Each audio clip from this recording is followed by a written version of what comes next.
با این حال مقام‌های ولایت بامیان این ادعا را سیاسی می‌خوانند و آن را رد می‌کنند. نادر اشکان گزارش می‌دهد. برخی از شهروندان بامیان از وجود ستم‌های برنامه‌ریزی شده از سوی اداره محلی این ولایت در برابر یک تبار مشخص شکایت دارند. آنان میگویند تاجیکان در مرکز فر ولسوالی‌ها 40% نفوذ این ولایت را تشکیل داده‌اند، اما حکومت محلی بامیان تبعیض سازمان یافته را به منظور پاکسازی تباری و حذف آنان برآ انداخته است. گرفتن پشته‌های اینا به منظور شهرک‌سازی‌ها، زمین‌های اینا، غصب زمین‌های اینا که شما شاهد رویداد المناک همینجا هم هستیم که به جرمی که دفاع کرده بود از زمینش، غاصبین را در پرداب زمینش زیر خاک کردن.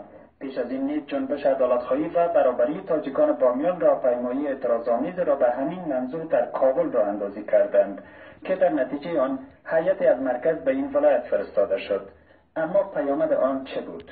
باید بارگزاری رفت به بامیان و نتایجش در جلسه عمومی شورای ملی اعلام کرد که آخرین جملهش خیلی پرمعنی است که در بامیان ظلم کشی بالای تاجیکا و بخش از پشتونایی که اونجا ساکن هم کفر شده توسط تیم آقای خلیلی و این من فکر میکنم یافته هیئت اختصاصی بعد از طرف حکومت وحدت ملی جدی گرفته میشه.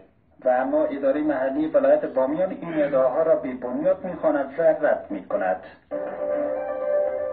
هیچگاهی سندی که تثبیت کننده باشد و دال در تصرف باشد یا خدای نکرده تبعیض باشد یا غصب زمین باشد وجود نداره.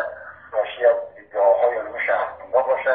یه بازم برمیگرده به گفتن که موضوع سیاسی هست، یعنی هیچ جایی واقعیت نداره. و باور آقای فرهمند قوم‌های ساکن در بامیان در فضای برادرانه و صمیمی با هم زندگی می‌کنند، اما دست‌های از مرکز در هماهنگی با مقام‌های محلی تبعیض‌های آشکار در برابر آنان دارند.